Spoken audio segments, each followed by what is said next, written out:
Pentakosta ketiga adalah pencurahan Roh Kudus yang dahsyat di zaman now, melebihi yang terjadi di Azusa Street.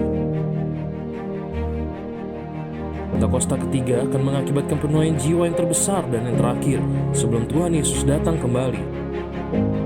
Pentakosta ketiga akan membangkitkan generasi Yeremia, yaitu anak-anak muda yang dipenuhi Roh Kudus, cinta mati-matian kepada Tuhan Yesus, tidak kompromi terhadap dosa, dan akan bergerak untuk memenangkan jiwa. Pentakosta ketiga lahir di Indonesia yang bergerak ke bangsa-bangsa. Gerakan ini dari timur ke barat dan akan kembali ke Yerusalem. Pentakosta ketiga akan memberikan kuasa untuk menyelesaikan amanat agung Tuhan Yesus, dan setelah itu Tuhan Yesus datang kembali.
Visi GB Ebenezer Simpangan. Yesaya 60. Bangkitlah, menjadi teranglah, sebab terangmu datang dan kemuliaan Tuhan terbit atasmu. Sebab sesungguhnya kegelapan menutupi bumi dan kekelaman menutupi bangsa-bangsa, tetapi terang Tuhan terbit atasmu dan kemuliaannya menjadi nyata atasmu. Bangsa-bangsa berduyun-duyun datang kepada terangmu dan raja-raja kepada cahaya yang terbit bagimu. Pada waktu itu engkau akan heran melihat dan berseri-seri, engkau akan tercengang dan akan berbesar hati, sebab kelimpahan dari seberang laut akan beralih kepadamu, dan kekayaan bangsa-bangsa akan datang kepadamu. Sungguh, akulah yang dinanti-nantikan, pulau-pulau yang jauh. Kapal-kapal Tarsis berlayar di depan untuk membawa anak-anakmu laki-laki dari jauh. Perak dan emasnya dibawa serta untuk nama Tuhan Allahmu, dan oleh karena yang Maha Kudus, Allah Israel, sebab Ia mengagungkan engkau. Pintu-pintu gerbangmu akan terbuka senantiasa, baik siang maupun malam tidak akan tertutup, supaya orang dapat membawa kekayaan bangsa-bangsa kepadamu, sedang raja-raja mereka ikut digiring sebagai tawanan. Kemuliaan Libanon, yaitu pohon sanobar, pohon berangan dan pohon cemara, akan dibawa bersama-sama kepadamu untuk mempersemarak tempat bait kudusku, sebab aku hendak memuliakan tempat kakiku berjejak. Sebagai ganti keadaanmu dahulu ketika engkau ditinggalkan, dibenci dan tidak disinggahi seorang pun, sekarang aku akan membuat engkau menjadi kebanggaan abadi, menjadi kegirangan turun-temurun. Tidak akan ada lagi kabar tentang perbuatan kekerasan di negerimu, tentang kebinasan atau keruntuhan di daerahmu. Kau akan menyebutkan tembokmu selamat dan pintu-pintu gerbangmu pujian. Bagimu akan ada matahari yang tidak pernah terbenam dan bulan yang tidak surut, sebab Tuhan akan menjadi penerang abadi bagimu dan hari-hari perkabunganmu akan berakhir. Pendudukmu semuanya orang-orang benar. Mereka memiliki negeri untuk selama-lamanya. Mereka sebagai cangkokan yang kutanam sendiri untuk memperlihatkan keagunganku. Yang paling kecil akan menjadi kaum yang besar, dan yang paling lemah akan menjadi bangsa yang kuat. Aku, Tuhan, akan melaksanakannya dengan segera pada waktunya. Amin. Mari kita bersyafaat, saudara. Terima kasih Tuhan Yesus buat hari ini. Kami mau berdoa Tuhan Yesus buat bangsa kami, buat Indonesia Tuhan. Tuhan Yesus, Engkau lawat bangsa kami Tuhan. Kami percaya Tuhan Yesus pandemi ini akan segera berakhir Tuhan Yesus. Kami berkatakan pandemi ini keluar dari negeri kami. Krisis ekonomi keluar dari negeri kami Tuhan Yesus. Juga tidak hanya negeri kami, juga buat bangsa-bangsa Tuhan. Kami percaya akan ada kebangkitan terjadi buat setiap bangsa-bangsa, secara khususnya buat Indonesia Tuhan Yesus. Berkati Tuhan Yesus Indonesia. Tuhan Yesus, kami juga berdoa buat pemimpin bangsa kami Tuhan Yesus, buat Bapak Presiden, Wakil Presiden, Menteri-Menteri, semua jajaran. Kami percaya ada terang kasih karunia Tuhan, ada roh takut akan Tuhan yang Kau limpah-limpahkan buat pemimpin kami agar membawa bangsa kami ini keluar dari pandemi ini Tuhan Yesus. Terima kasih Tuhan. Terima kasih Tuhan Yesus. Juga Tuhan, kami berdoa untuk kota kami, kota Depok Tuhan Yesus. Kami percaya kota kami akan menjadi kota berkemenangan Tuhan. Kota kami akan menjadi reruntuhan yang bangkit kembali Tuhan Yesus. Kami akan melihat Tuhan Yesus kebangkitan terjadi di kota kami Tuhan. Tuhan lawat kota kami Tuhan. Tuhan lawat kota kami Tuhan Yesus. Kau berkati pemimpin kota kami Tuhan Yesus, Bapak Wali Kota, Wakil Wali Kota beserta jajaran semuanya Tuhan. Kami percaya kami akan melihat Tuhan Yesus penuaian terjadi Tuhan Yesus. Roh takut akan Tuhan juga Kau tambah-tambahkan untuk pemimpin kota kami Tuhan Yesus. Terima kasih Tuhan. Terima kasih Tuhan Yesus. Saat ini juga kami berdoa buat gembala pembina kami Tuhan Yesus, Pak Niko Nyotoro Harjo, beserta keempat para wakilnya Tuhan. Kami percaya Engkau tajamkan terus visimu Tuhan Yesus. Kau terus tajamkan visimu Tuhan Yesus melalui hamba-Mu Tuhan. Kami percaya kami akan melihat Tuhan Yesus visi yang lebih tajam lagi Tuhan. Di 2020 ini new dimension Tuhan Yesus terjadi Tuhan Yesus. Dan kami percaya melalui pelayanan hamba-Mu Tuhan Yesus, banyak jiwa akan dimenangkan Tuhan Yesus. Terima kasih Tuhan. Terima kasih, berkati kesehatan, kekuatan, perlindungan Tuhan selalu senantiasa sempurna untuk hamba-Mu ini Tuhan Yesus Paniko. Terima kasih Tuhan. Terima kasih Tuhan Yesus. Dengan juga Tuhan Yesus kami mau berdoa untuk Gembala Rayon 9 Pak Yongki Tovan Wijoyo Tuhan Yesus. Berkati hamba-Mu ini Tuhan Yesus, melalui penggembalaan hamba-Mu kami akan melihat Tuhan Rayon 9 dijamah. Rayon 9 akan mengalami kebangkitan Tuhan Yesus.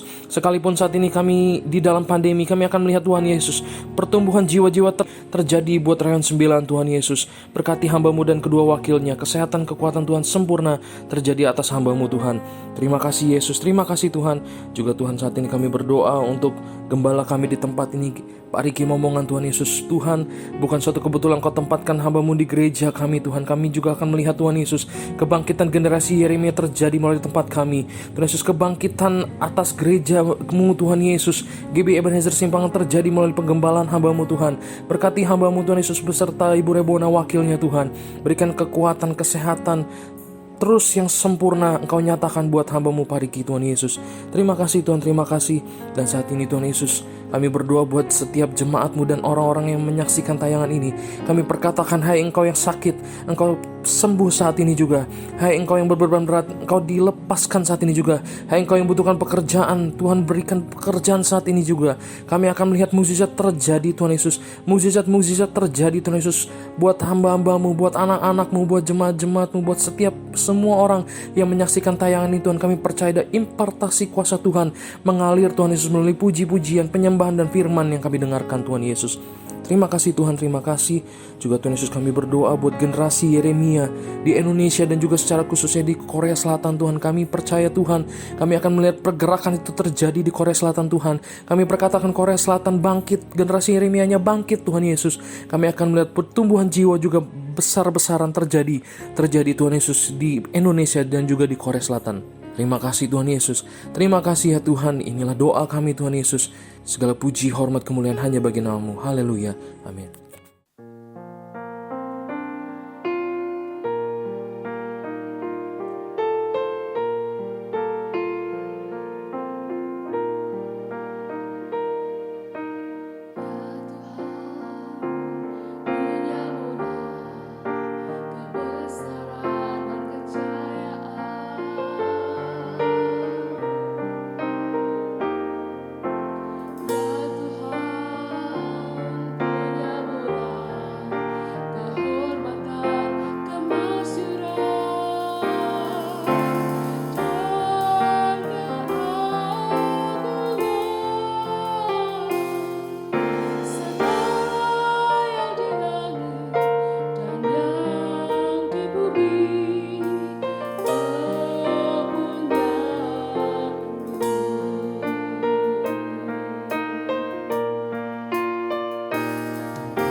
Dan yang di bumi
dari saudara yang di rumah-rumah.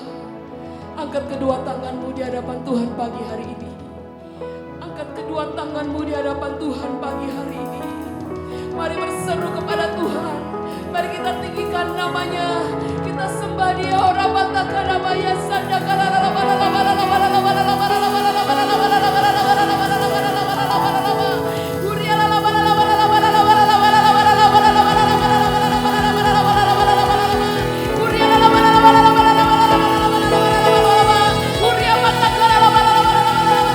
Yang sakit disembuhkan dalam nama Yesus.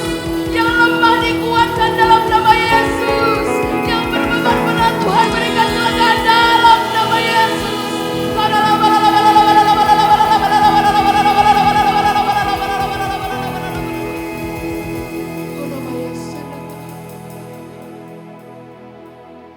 Sembah dan puji duit hartamu.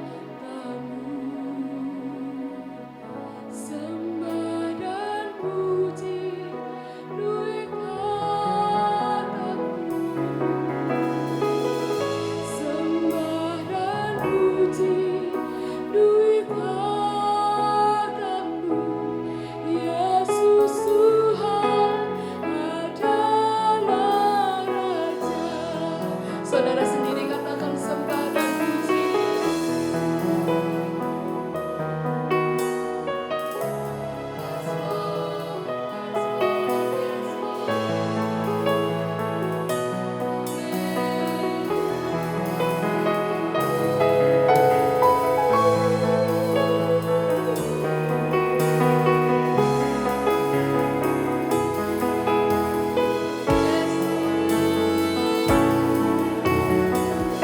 Mari angkat tangan, kedua tangan kita lebih lagi katakan sembah dan puji kami ya Tuhan.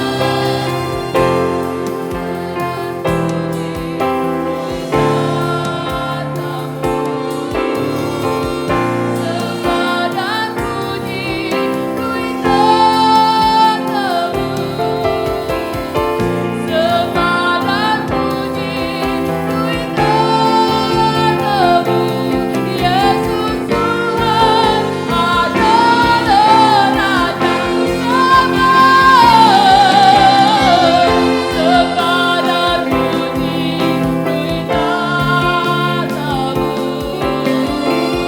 Sembah dan puji duit hartamu. Sembah dan puji duit hartamu.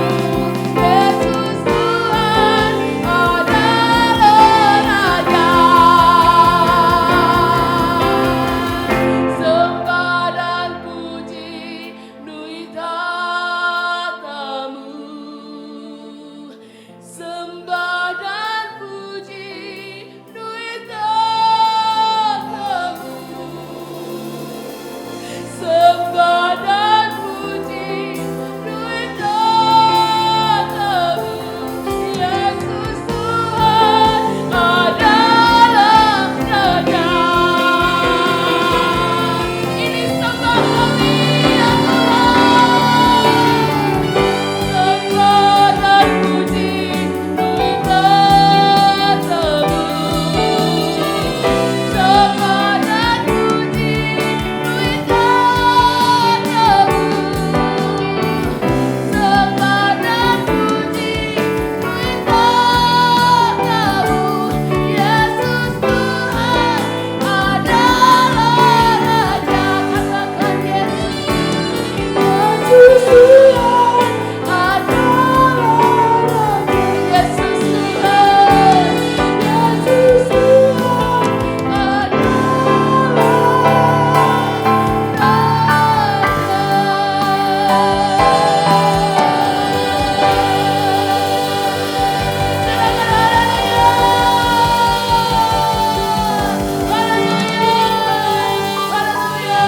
Haleluya, haleluya. Kau Allah yang dahsyat, Allah yang ajaib. Haleluya, haleluya. Memang terus memuji nama-Mu Tuhan. Sebab kami sudah mengecap kasih setiamu yang begitu besar buat kami.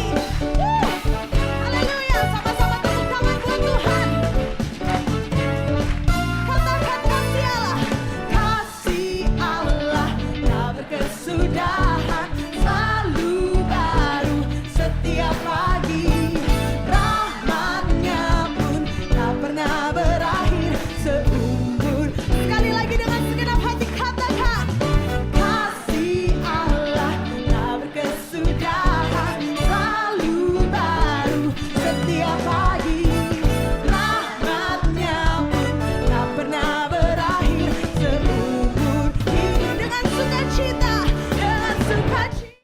Selamat hari Minggu. Saya percaya semua masih mengalami sukacita Roh Kudus. Edisi Voice of Pentecost kali ini akan membahas hidup yang dimotivasi oleh Roh Kudus. Dengan adanya pandemi COVID-19, kehidupan di negara kita dan di seluruh dunia berubah sepenuhnya. Sekarang gereja tidak bisa lagi secara maksimal menemani jemaat dalam pergumulannya secara fisik, sebab semuanya dibatasi oleh penggunaan teknologi untuk berkomunikasi.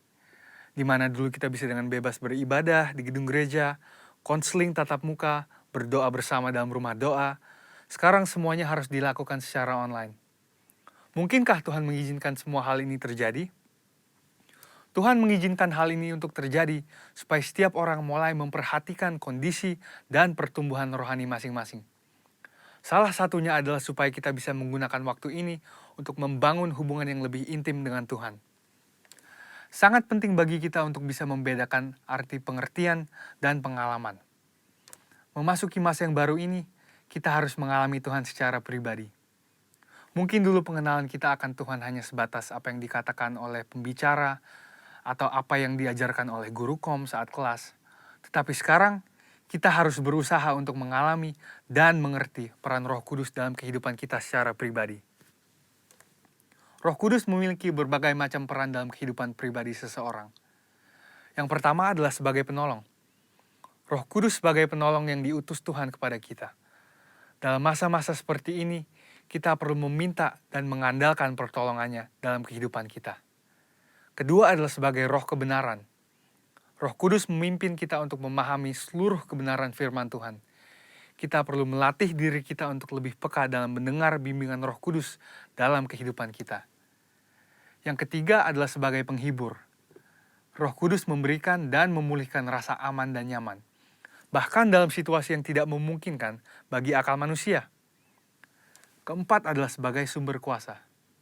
Kisah Para Rasul 1 ayat 8 berkata, Roh Kuduslah yang memberi kita kuasa yang memampukan kita untuk melakukan pekerjaan Tuhan.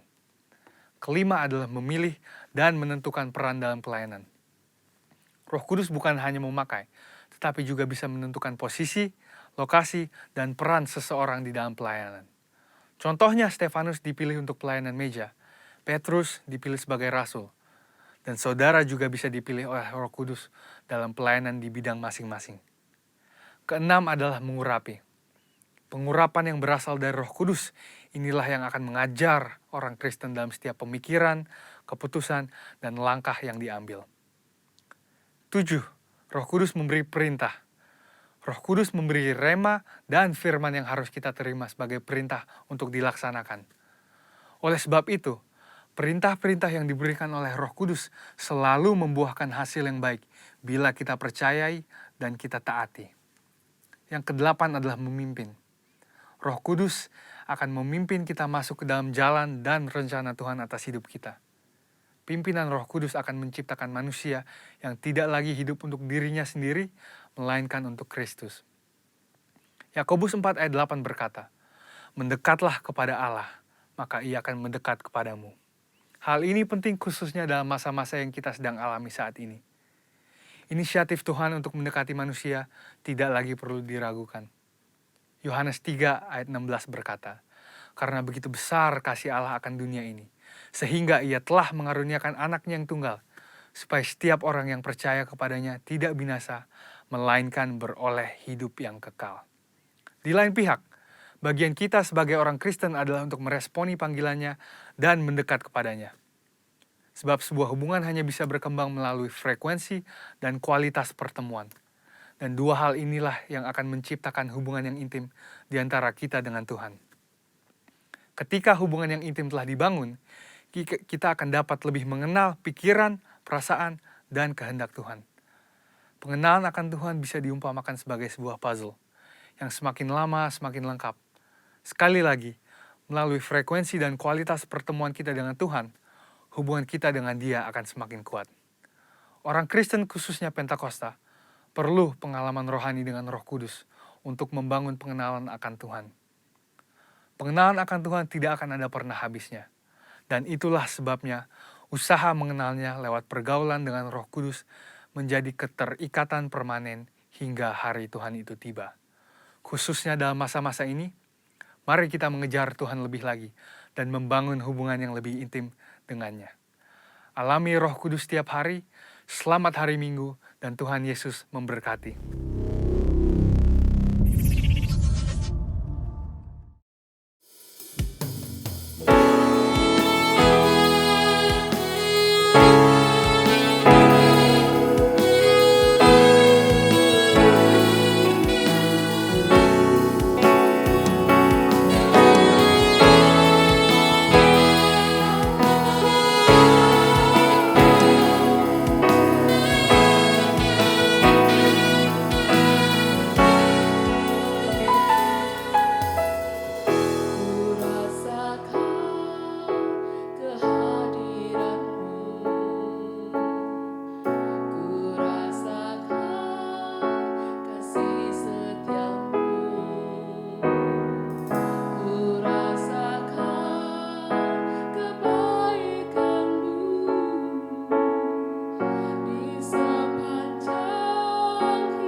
Shalom saudara kasih Tuhan, apa kabarnya saudara?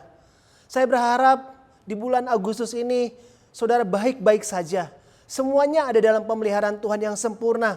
Kita ada di bulan Agustus saudara, di bulan di mana kita merayakan kemerdekaan negara yang kita cintai ini saudara. Sebab itu saudara, tema besar kita di bulan Agustus ini adalah kuasa yang memerdekakan. Dan khotbah saya pada saat ini saya kasih judul saudara adalah perjumpaan yang memerdekakan. Kalau bangsa Indonesia mengalami kemerdekaan, maka sebagai orang percaya pun kita harus mengalami yang namanya kemerdekaan saudara. Harus mengalami yang namanya dimerdekakan dengan sepenuhnya saudara. Supaya hidup kita di muka bumi ini menjadi maksimal. Mari saudara saya langsung saja kita membuka satu firman Tuhan di dalam Yohanes 1 ayat yang ke-12. Sekali lagi Yohanes 1 ayat yang ke-12. Saudara yang di rumah bisa mempersiapkan diri saudara. Kita akan membaca firman Tuhan bersama-sama. Yohanes 1 ayat yang ke-12. 1, 2, 3. Tetapi semua orang yang menerimanya diberinya kuasa supaya menjadi anak-anak Allah, yaitu mereka yang percaya dalam namanya. Sekali lagi saudara, setiap orang yang menerimanya, katanya, menerima siapa? Menerima Yesus Kristus sebagai Tuhan dan Juru Selamat dunia ini, kita diberi kuasa saudara untuk menjadi anak-anak Allah. Kalau kita menjadi anak-anak Allah saudara, artinya kita punya Bapa yang punya surga. Ketika kita punya Bapa kita di surga, berarti sebagai anak-anak Allah, kita mewarisi yang namanya kerajaan Allah. Apa yang ada di surga itu menjadi bagian milik kita. Saudara ingat apa yang tertulis di dalam Lukas 15 tentang anak yang hilang. Di mana ada si bungsu yang minta kepada ayahnya harta yang menjadi bagiannya. Kemudian dia menjual harta tersebut dan dia mulai pergi berpesta pora saudara. Dia menghabiskan semua yang dimilikinya sampai timbul kelaparan. Dan si bungsu pun mengalami yang namanya kelaparan ini. Dan ketika dia dalam keadaan kelaparan, dia berpikir untuk kembali ke rumahnya. Karena apa saudara? Di tempat di mana dia bekerja, dia benar-benar menghadapi yang namanya kelaparan saudara. Sehingga dia mau pulang ke rumah orang tuanya, mau kembali kepada bapaknya dan mau minta ampun saudara. Karena dia tahu di rumah bapak kelimpahan. Nah di rumah bapak saudara yang terjadi adalah ketika anak ini pulang, anak ini disambut oleh bapaknya. Dan kemudian diadakan pesta yang besar. Tetapi saudara apa yang terjadi dengan si kakak saudara. Di dalam firman Tuhan saudara di dalam Lukas pasal yang ke-16 saudara.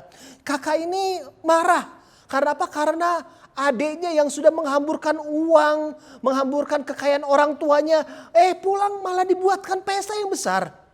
Lalu bapak ini menjawab saudara, saya bacakan saja jawaban si bapak ini saudara ya. Di dalam ayat yang ke-31 kata ayahnya kepadanya, "Anakku, engkau selalu bersama-sama dengan aku dan segala kepunyaanku adalah kepunyaanmu."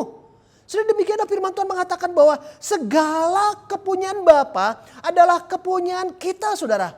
Bapa kita yang di surga saudara memiliki apapun yang kita butuhkan ketika kita ada dalam dunia ini. Kuncinya ketika kita bersama-sama dengan Bapa, maka kita bisa mewarisi, kita dapat mendapatkan apa yang menjadi kebutuhan kita sudah di muka bumi ini. Nah sudah dikasih Tuhan, di era pandemi ini saudara, di masa pandemi ini saudara, terkadang kita melihat pandemi yang begitu memakan energi kita yang berlangsung cukup lama. Pandemi yang begitu menguras energi kita saudara. Ada banyak orang melihat saudara dengan pandemi ini saudara. Kita gagal saudara. Gagal dalam melihat rencana Tuhan. Kita merasakan bahwa kehidupan ini tidak pernah berubah. Terus saja di dalam keadaan yang tidak baik. Terus saja dalam keadaan yang terpuruk. Nah saudara kasih Tuhan, saya berdoa. Biar melalui firman Tuhan pada saat ini saudara, kita tidak salah menilai diri kita yang adalah milik kepunyaannya Tuhan. Karena segala sesuatu Tuhan sediakan bagi setiap kita yang menjadi milik kepunyaan Tuhan. Kita yang sudah tebus oleh darah Yesus. Nah saudara di masa kesulitan yang panjang ini saudara, kita bukanlah orang-orang yang gagal saudara. Memang ada permasalahan di luar sana saudara, tetapi kita bukanlah orang-orang yang bermasalah saudara. Ada banyak berkat-berkat yang Tuhan siapkan. Ada banyak janji-janji Tuhan yang Tuhan akan nyatakan saudara. Ada banyak pekerjaan, masa depan saudara, kesehatan saudara. Yang Tuhan sediakan buat setiap kita yang percaya kepada Tuhan Yesus. Nah Bapak Ibu dikasih Tuhan, saat ini saudara, saya mau katakan saudara, bagi setiap kita yang percaya kepada Tuhan Yesus, yang terima Yesus di dalam kehidupan kita, seperti dikatakan dalam 2 Korintus 5 ayat yang ke-17, saya bacakan 2 Korintus 5 ayat yang ke-17, berkata begini firman Tuhan. Jadi siapa yang ada dalam Kristus, ia adalah ciptaan yang baru. Yang lama sudah berlalu, sesungguhnya yang baru sudah datang. Sekali lagi, siapa yang ada dalam Kristus, dia adalah ciptaan yang baru. Yang lama sudah berlalu, sesungguhnya yang baru sudah datang. Nah kabar baiknya saudara, ketika kita menjadi ciptaan yang baru. Ketika kita percaya bahwa Yesus Kristus adalah Tuhan dan Juru Selamat dunia ini. Dia sebagai Tuhan datang ke dalam dunia ini. Saudara, dia mati di kayu salib. Terus kemudian dia bangkit pada hari yang ketiga dan naik ke surga. Maka firman Tuhan bilang kita diselamatkan. Kita menjadi ciptaan yang baru dalam Tuhan. Dan setiap kita yang menjadi ciptaan yang baru dalam Tuhan. Ada roh Tuhan sudah di dalam kehidupan kita. Dan roh Tuhan tersebut sudah yang akan memimpin kita dimanapun kita berada. Roh Tuhan yang besar dalam kehidupan kita, dialah yang akan membawa kita untuk masuk saudara di dalam setiap rencana Tuhan yang dahsyat, yang besar dalam hidup kita. Nah saat ini sudah kita akan belajar bahwa yang namanya masalah. Yang namanya masalah tidak akan membuat kita menjadi manusia yang gagal. Masalah yang terjadi sudah hanya untuk mempertontonkan bahwa kita punya Allah yang besar. Kita akan menyaksikan bahwa Allah kita adalah Allah yang dahsyat, sudah kasih Tuhan. Orang-orang yang sering mengalami kegagalan sudah. Ada orang-orang yang sering menghadapi yang namanya gagal lagi. Atau orang yang sering menghadapi yang namanya sakit penyakit. Saudara, biasanya sudah iblis bekerja merusak gambar dirinya. Sehingga ketika kegagalan datang lagi, atau sakit lagi, dia akan berpikir bahwa inilah hidup saya. Hidup saya adalah hidup orang yang ditentukan untuk gagal, ditentukan untuk tidak meraih yang namanya kesuksesan, saudara. Iblis sering merusak gambar diri kita. Oleh karena apa saudara? Oleh karena penderitaan mungkin yang saudara rasakan hari-hari ini. Oleh karena permasalahan yang saudara alami hari ini. Rasanya cukup panjang saudara. Tetapi sekali lagi saudara, Tuhan tidak pernah gagal dengan janjinya. Tuhan bilang bahwa pencobaan-pencobaan yang kita alami adalah pencobaan yang biasa. Jadi percayalah saudara, ketika ada masalah, ketika ada pencobaan yang sedang terjadi, Tuhan bilang Tuhan sudah menyediakan jalan keluar saudara. Ada jalan keluar yang Tuhan sediakan saudara. Ada berkat yang akan Tuhan limpahkan saudara. Di masa-masa ini saudara, ketika kita bisa mengatasi permasalahan ini. Ada berkat yang Tuhan mau limpahkan ya di dalam kehidupan kita. Percayalah saudara, pencobaan, permasalahan yang kita hadapi adalah pencobaan yang biasa. Ketika kita sedang hadapi masalah pandemi ini saudara, percayalah dia sedang melatih otot-otot rohani kita. Supaya kita menjadi orang Kristen yang kuat di dalam Tuhan. Dia sedang mempercantik keadaan kita. Supaya kita kelihatan cantik di hadapan Tuhan, indah di hadapan Tuhan. Tentunya kita harus bertahan. Karena Tuhan berjanji akan menyediakan jalan keluar untuk setiap permasalahan yang kita hadapi. Hari ini saudara, kita akan belajar saudara. Kita akan belajar bahwa masalah yang panjang yang sedang melanda Indonesia dan bumi ini saudara. Kita akan belajar bahwa ketika kita mengalami perjumpaan dengan Tuhan. Ketika kita mengalami yang namanya jumpa Tuhan di dalam hidup ini. Selalu akan terjadi jalan keluar. Selalu akan terjadi yang namanya terobosan di dalam setiap permasalahan kita. Kita akan belajar saudara dari Gideon. Kita akan membaca firman Tuhan bersama-sama di dalam Hakim-Hakim pasal yang ke-6. Saya akan membacakan buat kita semua saudara. Hakim-Hakim pasal yang ke-6. Mulai ayat yang ke-1 sampai dengan ayat yang ke-6. Beginilah firman Tuhan. Gideon diangkat menjadi hakim. Tetapi orang Israel melakukan apa yang jahat di mata Tuhan. Sebab itu Tuhan menyerahkan mereka ke dalam tangan orang Midian 7 tahun lamanya. Dan sesudah itu orang Midian berkuasa atas orang Israel. Karena takutnya kepada orang Midian itu, maka orang Israel membuat tempat-tempat perlindungan di pegunungan, yakni gua-gua dan kubu-kubu.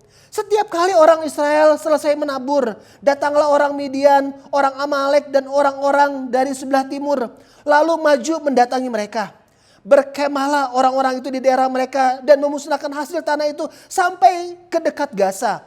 Dan tidak meninggalkan bahan makanan apapun di Israel. Juga domba atau lembu atau keledai pun tidak. Sebab orang-orang itu datang maju dengan ternaknya dan kemahnya dan datangnya berbanyak-banyak seperti belalang. Orang-orangnya dan unta-untanya tidak terhitung banyaknya. Sekali dia datang ke negeri itu untuk memusnahkannya. Sehingga orang Israel menjadi sangat melarat oleh perbuatan orang Midian itu. Lalu berseluruhlah orang Israel kepada Tuhan.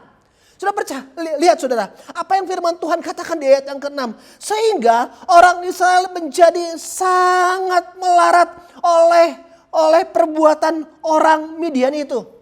Jadi saudara, ada kekeringan saudara. Ada permasalahan yang besar terjadi atas bangsa Israel saudara. Ketika apa? Ketika orang Israel meninggalkan Tuhan. Ketika orang Israel berbuat jahat saudara. Melakukan hal yang jahat di mata Tuhan. Maka mereka ditindas oleh orang Midian. Dan firman Tuhan mencatat orang Israel sangat-sangat ketakutan dan mereka menjadi melarat, saudara, dikatakan di sini. Orang lalu dikatakan sangat melarat oleh perbuatan orang Midian itu. Lalu berserulah orang Israel itu kepada Tuhan. Nah saudara, di dalam tekanan yang terjadi atas umat Israel, maka umat Israel berseru kepada Tuhan, meminta pertolongan kepada Tuhan, karena mereka tahu bahwa Allah Israel adalah Allah yang hidup, yang mengeluarkan mereka dari tanah perbudakan mereka di Mesir, membawa mereka masuk ke dalam tanah perjanjian. Tetapi ketika mereka berbuat salah, meninggalkan Tuhan, berbuat jahat, maka mereka ditindas oleh orang Midian. Maka di dalam kesesakan mereka berseru kepada Tuhan. Sudah lihat saudara, apa yang terjadi ketika orang Israel berseru kepada Tuhan. Saya akan bacakan saudara di dalam ayat yang ke-11. Hakim-Hakim 6 ayat ke-11 dikatakan, kemudian datanglah malaikat Tuhan dan duduk di bawah pohon terbantin di Ofra, kepunyaan Yoas, orang Abiezer itu. Sedang Gideon anaknya mengirik gandum dalam tempat pemerasan anggur agar tersembunyi bagi orang Midian. Malaikat Tuhan menampakkan diri kepadanya dan berfirman kepadanya demikian. Tuhan menyertai engkau pahlawan yang gagah berani. Sekali lagi, Tuhan menyertai engkau, ya pahlawan yang gagah berani. Gideon sedang bersembunyi saudara. Bersembunyi, dia sedang mengirik gandum dalam tempat pemerasan anggur. Saudara, yang namanya pengirikan saudara adalah sebuah proses di mana biji-bijian dari gandum tersebut dipisahkan dari kulit bagian luarnya. Dan biasanya pengirikan gandum itu dilakukan di tempat-tempat yang tinggi saudara. Di tempat yang tinggi kemudian ada angin saudara. Sehingga kulit luarnya yang disebut sekam tersebut terbang oleh angin saudara. Tetapi apa yang dilakukan oleh Gideon? Dia bukan mengirik gandum di tempat yang tinggi. Tetapi dia mengirik gandum di tempat pemerasan anggur. Di tempat yang tersembunyi. Di tempat yang tersembunyi di mana dia berusaha agar tidak ada orang, tidak ada musuh yang melihat dia. Artinya apa saudara? Gideon pun sangat ketakutan oleh kehadiran orang-orang Midian saudara. Yang coba merusakkan kehidupannya, yang mencoba merusakkan masa depan bangsa Israel, yang coba menghancurkan Israel pada umumnya saudara. Gideon sangat-sangat ketakutan saudara. Sehingga dia mengirik gandum di tempat pemerasan anggur, di tempat yang tersembunyi. Di dalam keadaan yang demikian, malaikat Tuhan datang kepada Gideon. Tuhan menyertai engkau, ya pahlawan yang gagah perkasa. Dan kalau kita baca ayat selanjutnya, jawab Gideon kepadanya, ah Tuanku, jika Tuhan menyertai kami, mengapa semuanya ini menimpa kami? Di manakah segala perbuatan-perbuatannya yang ajaib yang diceritakan oleh nenek moyang kami kepada kami? Ketika mereka berkata, bukankah Tuhan telah menuntun kita keluar dari Mesir? Tetapi sekarang Tuhan membuang kami dan menyerahkan kami ke dalam cengkeraman orang Midian. Saudara perhatikan saudara. Tuhan berkata kepada Gideon, engkau adalah pahlawan yang gagah berani. Tetapi saudara, apa yang terjadi saudara? Sesungguhnya yang terjadi, Gideon sangat ketakutan dengan keadaan yang sedang terjadi di sekeliling dia. Saudara, bukankah keberadaan Gideon saat ini sama seperti keadaan yang sedang menimpa muka bumi ini saudara. Keadaan yang menimpa kita juga secara khusus saudara. Ada banyak di antara kita yang sedang merasakan ketakutan saudara. Oleh karena apa? Oleh karena pandemi yang sudah berjalan 5 bulan ini saudara. Seolah-olah saudara tidak ada pengharapan. Seolah-olah tidak ada masa depan. Seolah-olah tidak ada jalan keluar. Kabar baiknya saudara saat ini. Tuhan bilang sama kita saat ini saudara. Bahwa kita adalah pahlawan yang gagah berani. Seperti Tuhan katakan kepada Gideon, engkau adalah pahlawan yang gagah berani. Maka saat ini juga Tuhan bilang sama kita semua saudara. Apapun keberadaan kita, siapapun kita saudara. Ketika kita menjadi orang yang percaya. Ketika kita terima Tuhan Yesus dalam kehidupan kita saudara. Maka ada roh Allah yang besar. Ada kekuasaan Tuhan yang hebat di dalam kehidupan kita. Dan Tuhan mau bilang sama kita saudara, pribadi demi pribadi yang ada di rumah, kita adalah pahlawan yang gagah berani. Kita adalah pahlawan buat masa depan kita. Kita adalah pahlawan buat keluarga kita, saudara, yang mungkin sedang menghadapi permasalahan. Kita adalah pahlawan atas orang-orang yang ada di sekitar kita. Tuhan bilang kepada kita, kita adalah pahlawan yang gagah berani atas gereja kita, saudara. Akan mungkin saudara, atas lingkungan di mana Tuhan percayakan. Atas dunia di mana Tuhan percayakan kepada kita. Kita adalah pahlawan yang gagah berani. Bapak Ibu yang dikasihi Tuhan. Di tengah keadaan permasalahan yang sangat berat sekalipun. Saudara, Tuhan mau katakan. Tuhan mau beritahu sama kita saudara. Bahwa ada roh yang besar. Ada Tuhan yang besar di dalam kehidupan kita. Dan roh Tuhan yang besar tersebut akan memampukan kita. Membawa kita keluar dari permasalahan. Menjadikan kita umat yang lebih daripada pemenang saudara. Membawa kita menjadi orang yang menyelesaikan permasalahan. Sehingga kita akan menjadi orang-orang yang diberkati. Sehingga kita akan membawa keluarga kita diberkati. Komunitas kita diberkati. Gereja kita, lingkungan di mana kita berada diberkati oleh Tuhan. Kita adalah pahlawan-pahlawan yang gagah berani, Tuhan bilang. Mari saudara, saya ngajak kita semua di tempat ini untuk kita bangkit saudara. Tuhan mengatakan kepada kita, apapun keadaan yang sedang terjadi. Ketika kita menjadi percaya sama Tuhan, ngaku Yesus adalah juru selamat dunia ini. Maka saudara, Tuhan yang besarlah yang di dalam kehidupan kita yang akan bertindak saudara. Yang akan menyelesaikan banyak masalah di dalam kehidupan ini. Yang akan memberikan jalan keluar buat setiap permasalahan yang kita sedang hadapi. Saudara dikasihi Tuhan, Gideon ngalami breakthrough saudara. Ngalami jalan keluar ketika dia ngalamin yang namanya perjumpaan dengan Tuhan. Kita lihat saudara di ayat yang ke-24, 25 dan ke-26. Masih dalam kitab Hakim-Hakim pasal yang ke-6. Disinilah terjadinya saudara. Breakthrough di dalam kehidupan Gideon saudara. Dari seorang pengecut menjadi pahlawan yang gagah berani. Saya bacakan ayat yang ke-24 saudara yang kasih Tuhan. Lalu Gideon mendirikan mezbah di sana bagi Tuhan dan menamainya Tuhan itu keselamatan. Mezbah itu masih ada sampai sekarang di Ofra, kota orang Abiezer. Ya saudara, yang pertama di sini dikatakan bahwa Gideon mendirikan mezbah. Di ayat yang ke-25, pada malam itu juga Tuhan berfirman kepadanya, ambillah seekor lembu jantan kepunyaan ayahmu, yakni lembu jantan yang kedua berumur 7 tahun. Runtuhkanlah mezbah Baal kepunyaan ayahmu dan tebanglah tiang berhala yang di dekatnya. Kemudian dirikanlah mezbah bagi Tuhan Allahmu di atas kubu pertahanan ini dengan disusun baik. Lalu ambillah lembu jantan yang kedua dan persembahkanlah korban bakaran dengan kayu tiang berhala yang kau tebang itu. Perhatikan saudara di sini. Di ayat yang ke-24 mezbah didirikan oleh Gideon. Tetapi di dalam ayat yang ke-25 dan 26 Tuhan mau saudara bahwa di dalam setiap mezbah yang didirikan oleh Gideon ada korban yang dipersembahkan saudara.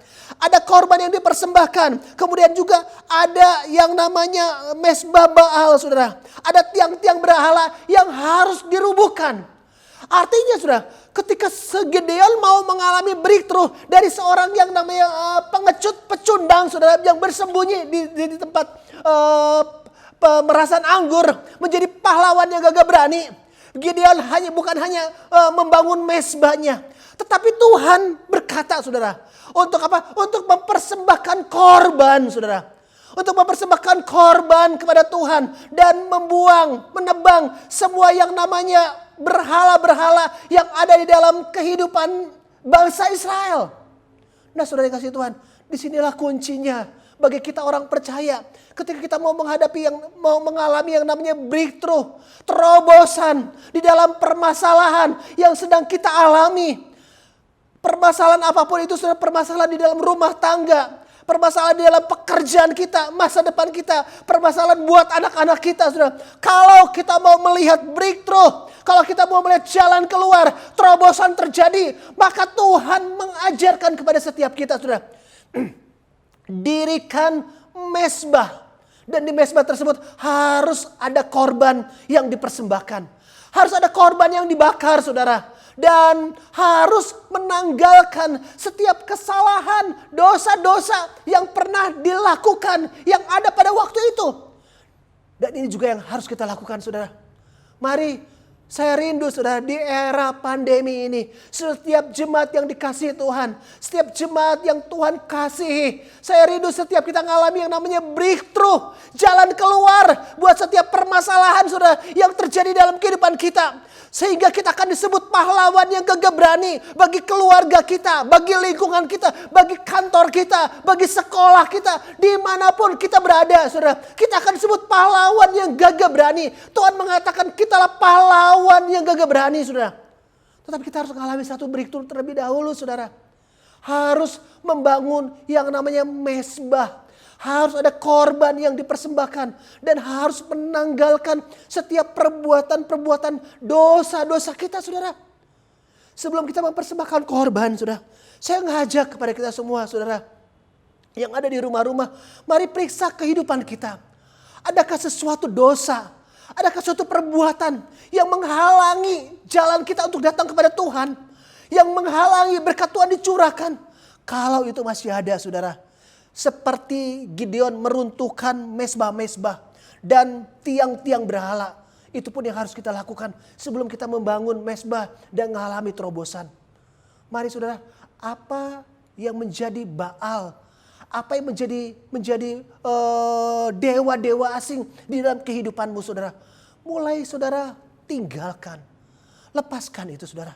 Kalau engkau terikat sama dosa. Kalau engkau terikat sama dosa, saya katakan tinggalkan. Bertobat, saudara yang kasih Tuhan. Bertobat. Di dalam perjumpaan dengan Tuhan, di dalam hadirat Tuhan. Selalu ada jalan keluar. Selalu ada breakthrough yang terjadi. Asalkan kita mau bertindak, saudara. Dengan iman mau keluar dari setiap permasalahan. Dari setiap dosa-dosa yang menghukum kita. Apapun yang sedang saudara lakukan, saudara. Kalau engkau terikat dengan roh perzinahan. Saya katakan saat ini engkau bertobat, saudara. Engkau bertobat, saya bilang. Kalau engkau terikat dengan roh-roh obat-obatan terlarang. Aku katakan engkau harus bertobat. Dosa apapun, saudara, yang sedang mengikat saudara. Saudara harus bertobat dari dosa-dosa tersebut. Dan saudara harus mempersembahkan korban di atas mezbah yang akan saudara dirikan. Mungkin saudara bilang, korban apa yang harus saya persembahkan? Banyak, saudara. Saudara, persembahkanlah waktu kita yang terbaik, saudara. Mungkin saudara bilang, saya sudah saat teduh. Saya sudah ada mezbah keluarga, saudara. Saya membaca firman Tuhan setiap hari. Saudara, kalau ada sesuatu yang masih mengikat kita, saudara. Masih ada yang namanya kesukaan. Yang menjadi hobi kita yang sulit kita lepaskan, saudara. Maka saudara, ketika kita mengorbankan, saudara, hal-hal yang bersifat daging yang mengikat kita dan kita persembahkan kepada Tuhan, waktu yang seharusnya kita pakai untuk kegiatan-kegiatan tersebut, saudara. Ketika kita mempersembahkan waktu kita, saudara, yang seharusnya kita pakai buat kegiatan-kegiatan yang tidak baik, yang tidak berguna, maka saya percaya, saudara, kita sedang mempersembahkan korban. Korban yang menyenangkan hati Tuhan. Tuhan tidak mau diduakan, saudara, dalam hidup ini. Ketika engkau terikat oleh sesuatu, saudara. Bukan hanya saja roh-roh perzinahan, saudara. Bukan hanya roh-roh obat-obatan terlarang. Tetapi ketika engkau terikat oleh hobimu. Ketika engkau terikat oleh media sosial, saudara. Ketika engkau terikat akan hal-hal yang buruk atau suka lebih senang membicarakan orang lain. Ketika engkau mau meninggalkan semuanya itu, saudara.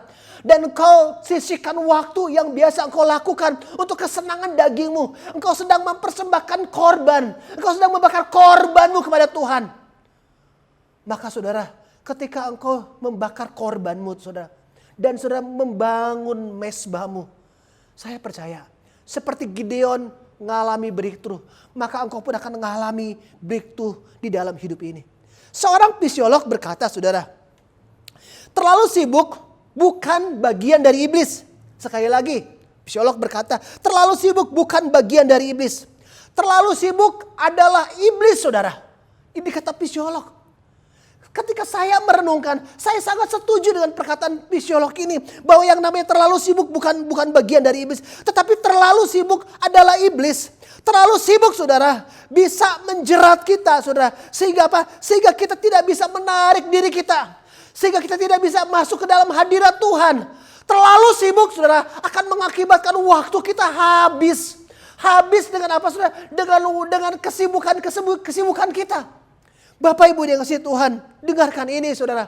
Saya mau bilang buat kita semua. Buat kita semua. Khususnya buat orang-orang yang menambahkan diri pelayan Tuhan. Sekali lagi, untuk saudara-saudara yang ada di rumah, dan untuk saudara-saudara yang saya kasih sebagai pelayan-pelayan Tuhan, yang saya kasihi, saya mau katakan begini, Bapak Ibu yang kasih Tuhan, bahwa saudara, bahwa ketika kita menjadikan diri kita, menamakan diri kita anak Tuhan, apalagi menamakan diri kita sebagai anak-anaknya Tuhan, maka inilah yang harus kita lakukan, saudara. Buat semua kita orang percaya, buat setiap kita seharusnya anak-anak Tuhan yang memberikan hidup kita untuk melayani pekerjaan Tuhan. Saya mau bilang ini, saudara, ini bukan satu pilihan, saudara. Bukan sesuatu yang harus kita pilih. Atau sesuatu yang harus kita tambahkan, bukan. Ini adalah satu keharusan, saudara yang kasih Tuhan. Ini adalah satu keharusan buat setiap kita, saudara. Jika kita mau efektif, jika kita mau mengalami yang namanya melihat dengan segera, dengan cepat pertolongan Tuhan, maka tidak ada waktu, tidak ada cara lain, saudara, selain kita mendirikan mezbah kita yang berkenan kepada Tuhan. Tidak ada cara lain, saudara. Sekali lagi, ini bukan pilihan buat setiap kita yang sedang menghadapi masalah. Bukan pilihan buat setiap kita pelayan-pelayan Tuhan. Bukan pilihan yang harus kita pilih. Tetapi ini adalah satu keharusan, saudara, untuk kita menghadapi, untuk kita mendapatkan yang namanya jalan keluar buat masalah yang kita hadapi, saudara. Dengan cara apa? Dengan cara mendirikan mezbah. Dengan cara mendirikan mezbah di mana kita bersih di hadapan Tuhan. Dengan cara mempersembahkan korban kita kepada Tuhan. Saudara, keefektifan kita di dalam mengatasi masalah. Seberapa efektif saudara di dalam menghadapi permasalahan dan sudah selesaikan. Atau sebagai pelayan Tuhan, saudara, seberapa efektif kita melayani Tuhan. Itu tergantung, saudara, dari berapa banyak, saudara. Berapa waktu, saudara. Seberapa banyak saudara mempersembahkan korban saudara. Sudahkah saudara mempersembahkan korban saudara, mendirikan mezbah saudara, dan mulai berdoa kepada Bapa di surga, saudara? Percayalah, saudara, di dalam kehidupan ini, saudara, tidak ada satu masalah pun yang selesai, saudara. Tidak ada mujizat yang terjadi tanpa melalui doa, saudara. Semua terjadi ketika ada orang yang berdoa. Saudara yang kasih Tuhan, saya mau katakan buat setiap kita di semua di tempat ini, bahwa Tuhan menentukan kita menjadi umat-umat yang lebih daripada pemenang. Tuhan mau, saudara, supaya setiap kita menjadi umat yang lebih daripada pemenang. Dan kita menjadi pahlawan di mana Tuhan tempatkan kita. Ada masalah yang banyak. Ada masalah yang mungkin panjang, saudara. Tetapi Tuhan rindukan setiap kita semua. Saudara-saudara yang saya kasih, jemaat Tuhan yang saya kasih, untuk menjadi pahlawan Allah yang gagah berani. Untuk membawa keluar kehidupan pribadi kita menjadi kehidupan yang penuh dengan kemenangan. Untuk membawa keluarga kita menjadi keluarga yang diberkati. Melihat anak-anak dari anak kita sudah yang diberkati. Melihat anak-anak kita yang diberkati. Melihat masa depan kita yang penuh harapan. Melihat tubuh kita yang diberkati dengan kesehatan dan kekuatan, saudara. Bapak Ibu di sini Tuhan. Tanpa yang namanya membangun mezbah. Tanpa yang namanya membangun keintiman dengan Tuhan.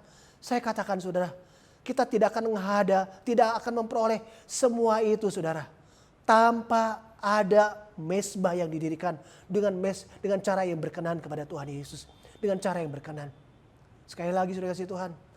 Gideon seorang penakut saudara. Dia bersembunyi dari kejaran musuh saudara. Sehingga dia menjauhkan diri dari musuh supaya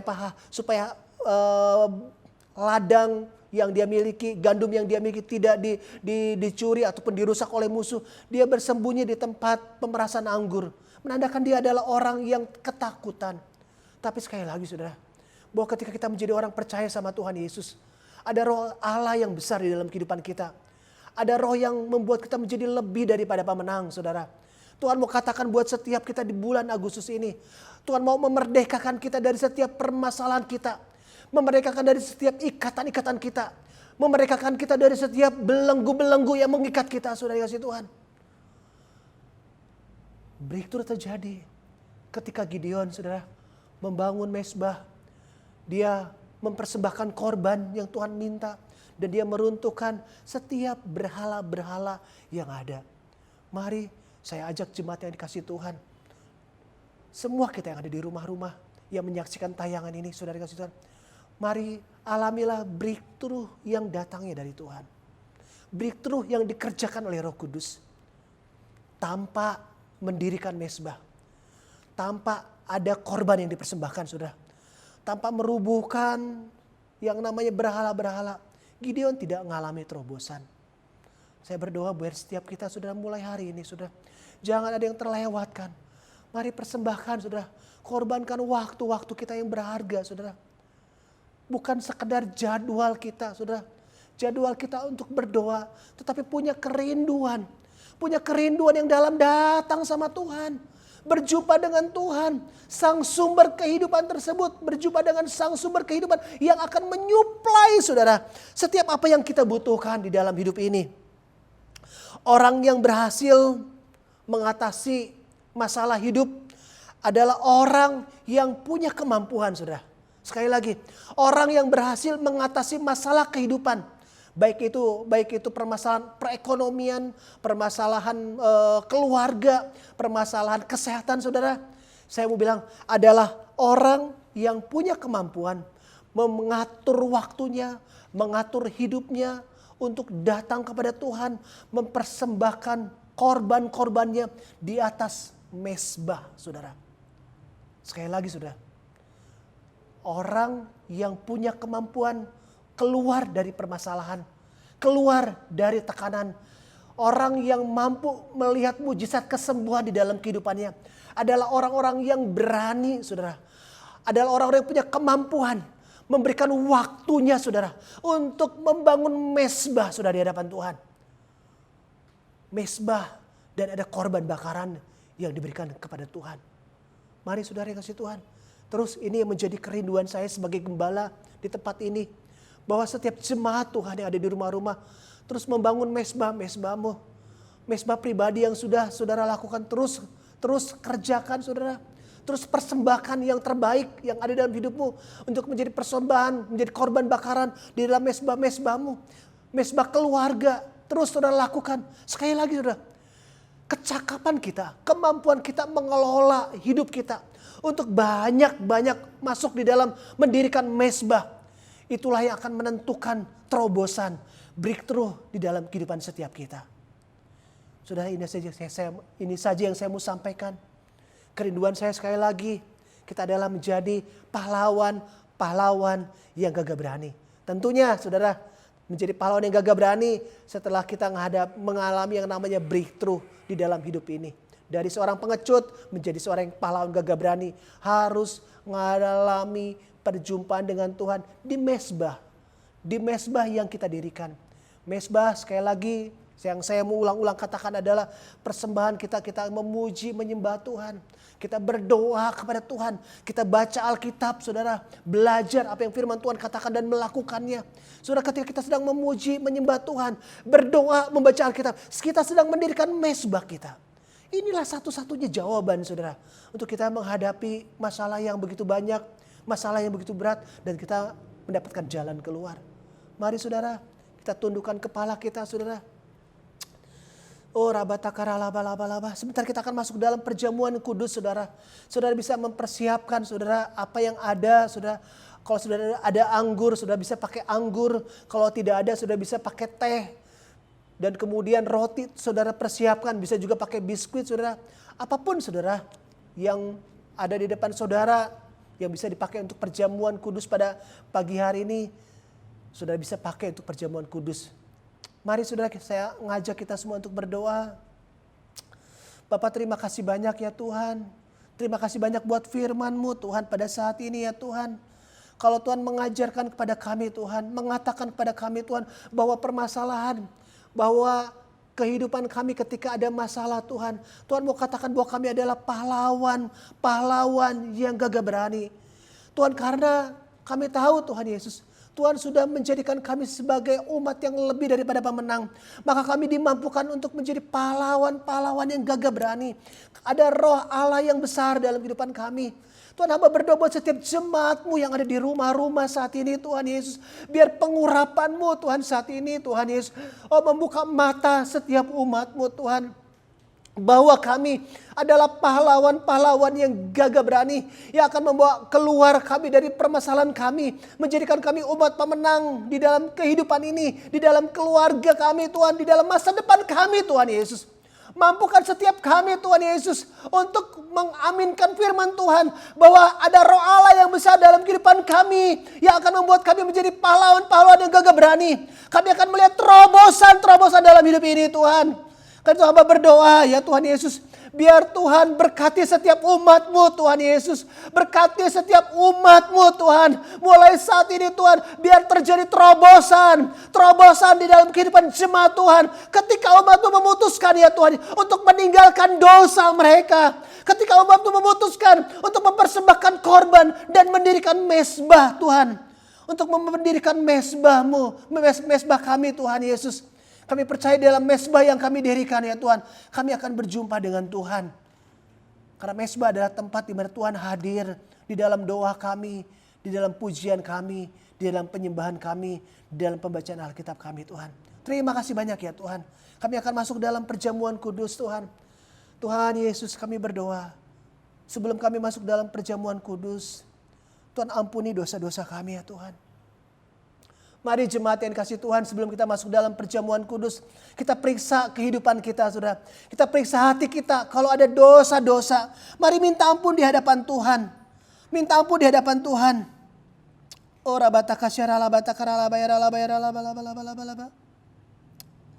Tuhan Yesus, Tuhan Yesus, Tuhan Yesus, Tuhan Yesus. Jadi barang siapa dengan cara yang tidak layak makan roti atau minum cawan Tuhan, ia berdosa terhadap tubuh dan darah Tuhan. Karena itu hendaklah tiap-tiap orang menguji dirinya sendiri. Dan baru sesudah itu ia makan roti dan minum cawan. Minum dari cawan ini. Oh,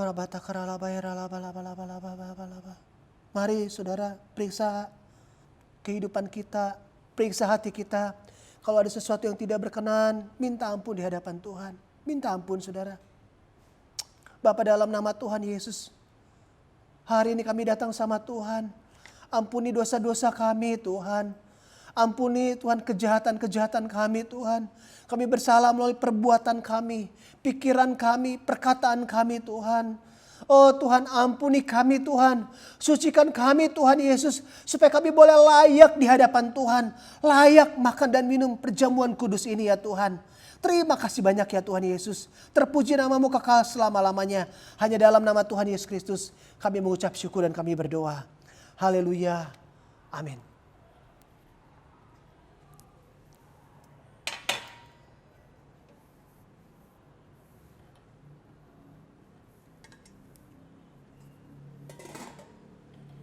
Mari saudara, kalau saudara sudah siap dengan perjamuan saudara, perjamuan kudus pada pada hari ini saudara. Bisa berupa roti atau biskuit saudara, kita angkat di hadapan Tuhan. Dan dengarlah firman Tuhan. Sebab apa yang telah kuteruskan kepadamu telah kuterima dari Tuhan. Yaitu bahwa Tuhan Yesus Pada malam waktu ia diserahkan mengambil roti. Dan sesudah itu ia mengucap syukur atasnya. Ia memecah-mecahkannya dan berkata, inilah tubuhku yang diserahkan bagi kamu. Perbuatlah ini menjadi peringatan akan aku.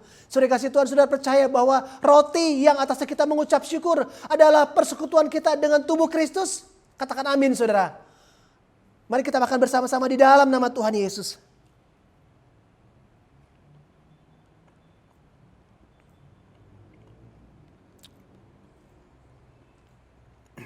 Terima kasih Tuhan. Terima kasih Tuhan buat tubuhmu Tuhan Yesus. Kalau sudah saudara kita mengangkat anggur, kita mengangkat sirup ataupun teh yang ada saudara. Dan dengarlah firman Tuhan. Demikian juga ia mengambil cawan sesudah makan lalu berkata, cawan ini adalah perjanjian baru yang dimeteraikan oleh darahku. Perbuatlah ini setiap kali kamu meminumnya menjadi peringatan akan aku. Saudara yang kasih Tuhan sudah percaya bahwa cawan yang atas kita mengucap syukur adalah persekutuan kita dengan darah Yesus. Katakan amin saudara. Mari kita minum bersama-sama di dalam nama Tuhan Yesus.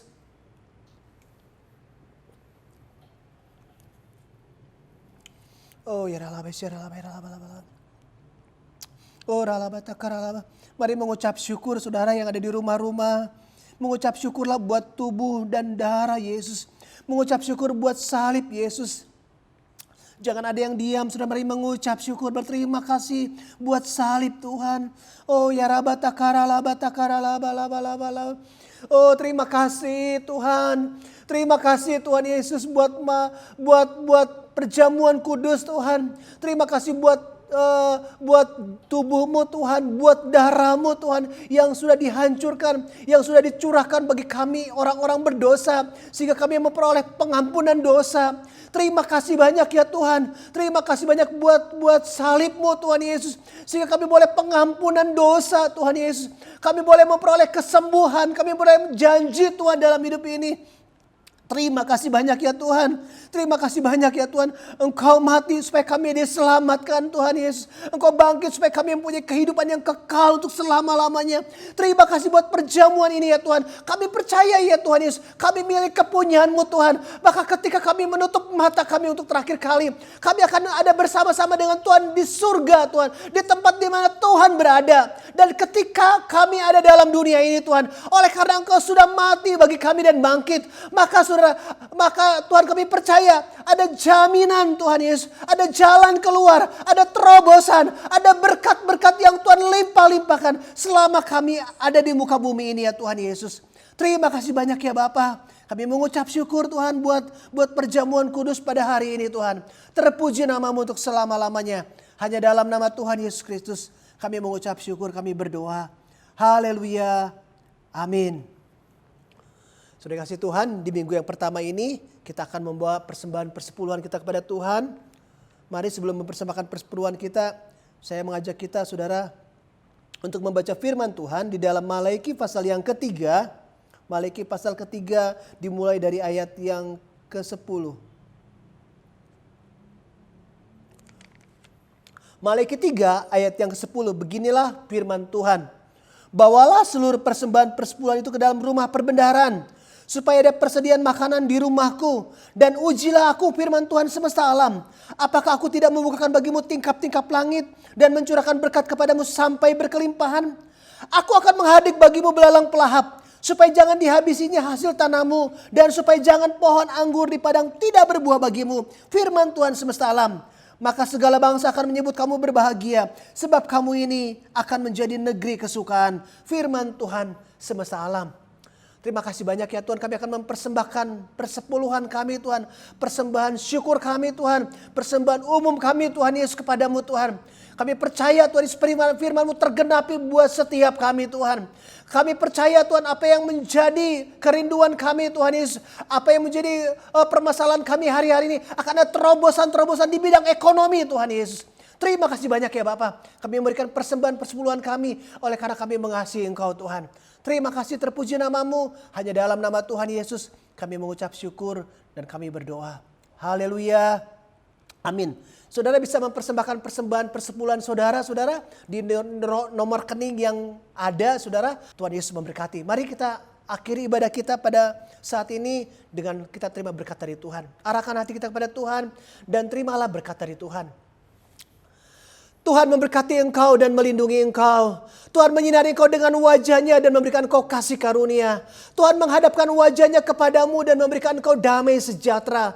Dan terimalah berkat yang berlimpah-limpah dari Allah Bapa di surga. Kasih karunia dari Tuhan Yesus Kristus. Serta persekutuan dengan Allah Roh Kudus yang akan menjaga, melindungi, memberkati kita. Mulai saat ini sampai selama-lamanya. Mari setiap kita yang diberkati dan percaya, sama-sama kita katakan, amin. Tuhan Yesus memberkati. Selamat hari Minggu, saudara.